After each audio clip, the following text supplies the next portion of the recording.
How's everybody doing? My name is Anthony Brian Logan, and today I bring you a story from Cicero, Illinois.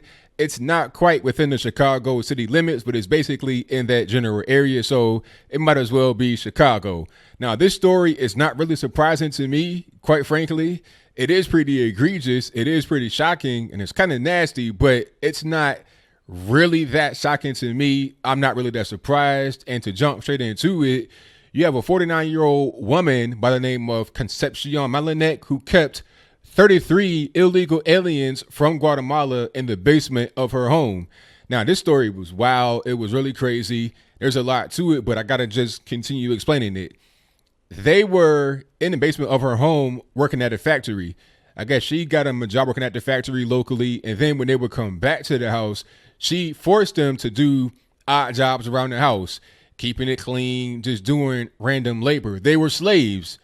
That's pretty much what it was. They were slaves. They couldn't really leave because they were there illegally.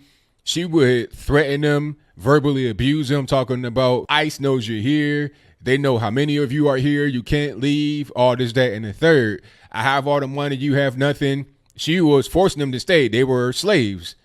This story is a big reason why we need to have tougher laws on immigration, a border wall, and all that good stuff. Let's get to the laws on immigration. The question that might be kind of an elephant in the room is, how did these 33 people, 19 adults and 14 children, I'm not quite sure if the children, quote unquote, were just under the age of 18, like 16 and 17-year-olds, or if you had any kind of toddlers, babies, or whatever, but for now, I digress. How did she get 33 human beings in the basement of her home that came from Guatemala illegally? Well, there's many ways. The border is ground zero for all this. If you come to the border and you're an unaccompanied minor, quote unquote, and they kind of let you go into the country for a while until it's time to come back for your date in court, you give them an address of a family member. So the people that would get caught there would give them her address to go to. I'm not quite sure if they understood what would happen when they got there, that it was going to be kind of a hostage environment, but they gave the border people her address. So they probably got a flight to Chicago O'Hare and were just driven right to the spot. That's kind of how that happens. And she also paid for some people's airfare. Not quite sure how they got over here illegally with airfare, because there got to be some kind of record, some kind of visa, green card, or whatever. But for now, I digress. I'm willing to bet, based upon the articles that I'm reading from the local Chicago media, that most of them got here through the border on foot. And once they got caught, they said, hey, send me to my Aunt Concepcion's house. And then they were able to get through that way. Okay. This wouldn't be the case of just kind of catch and release if you had the wall at the border, if you had more security at the border. If you had a wall that went over the span of the entire border, there wouldn't be this whole thing about points of entry. Well, that would still kind of exist, but you kind of get rid of that as well. But it wouldn't be this whole thing of you getting the border agents overwhelmed, 100 people at a time, 1,000 at a time. This wouldn't be the case. The catch and release system wouldn't be like this. You wouldn't just be able to say, hey, send me to my aunt's house and they'll give you a plane ride to wherever you want to go. I mean, Chicago is not close to the border. You're talking about a northern place. Once you get beyond Illinois, what you got, Wisconsin, Michigan, and then you pretty much in Canada. So it's not close to the border. You have to fly out there. All kind of taxpayer monies and resources being spent to import slaves into the country. And I've said that before. The human trafficking is 1,000% real. It's not even a gender thing, obviously, because you got a 49-year-old woman who is a ringleader of this whole situation, like Griselda Blanco and the Cocaine Cowboys. But that's a different story. And for now, I digress. It's not even about just, we don't want them to come over here. You have people being trafficked into this country. A lot of Chinese women come over here through the border, actually, because I said it before. There's a sign at the border in the middle of the desert.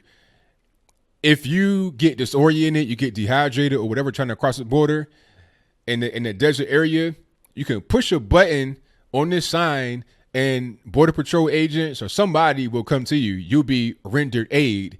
You probably won't go into the country. You may get just put across the other side, but you won't necessarily die. If you do die, then your risk of dying was less before you passed away. But anyway, the sign is written in 3 languages. You have first Spanish, obviously, because you're right there between the border of the Mexico, United States, and you got English and Spanish. The second one is English, but the third language is Mandarin Chinese. Why is a sign in the middle of the desert at the southern border of Mexico and the USA? Why is that sign in Mandarin Chinese at all? It's because the Chinese are coming over here illegally through the southern border. A lot of human trafficking is going on. A lot of drugs are happening. All that's going on from China. So the point behind that is saying that it ain't just Mexico. It's Guatemala, Nicaragua, Honduras, all of Latin America, Asia, Africa, Europe. They even found a white Canadian at the southern border because it was easier for him to get in that way than through where he was at on the northern border where there is no wall. You see what I'm saying? The southern border is so porous. It's so easy to cross.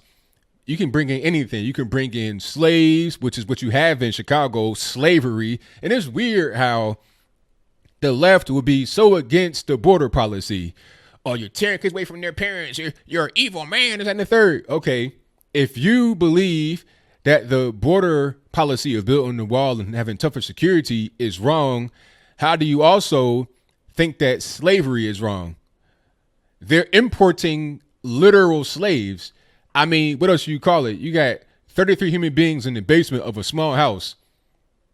Sardines wrapped up in there.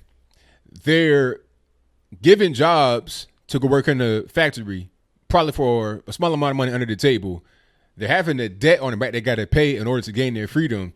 They're being forced to do certain things in the home they didn't even plan on doing. They're not necessarily getting paid for it. But hey, the person who is the leader of the house, the master, has all the money. So what you going to do? You're a slave now. So they're bringing slaves, people that work, people that do sex slavery, drugs, guns, all that. So all these things you should be against. But somehow the border policy to keep those things out is wrong. It's not about trying to keep brown people out of the white man's country. It ain't about that. Because I don't care what color you are. I don't care if you came from Asia, Africa, Europe, Antarctica, Mars, Pluto, Jupiter, the sun itself. I don't care. Come to the country legally. Come the right way. I don't want to have all this degeneracy, slavery, abhorrent and crazy things coming across the border. So what do you think? Do you think that the people, 33 people, 19 adults, 14 children are slaves? If so, please explain to me why. I think it's pretty clear what's going on. If you are being forced to work in a particular place, you don't have a choice. You're trying to pay off debt.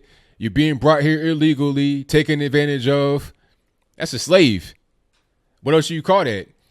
Or maybe they came here voluntarily. Maybe they wanted to do that. Either way it goes, they shouldn't be here. They shouldn't be a situation like this where you got inhumane. 33 people has to be inhumane conditions. If they're all in there at once, how can that many people fit into a basement of a small house? And they're being forced to do things. I want to see if the media will cover this. Okay. They cover some of the most trivial, nonsensical things that don't even really matter.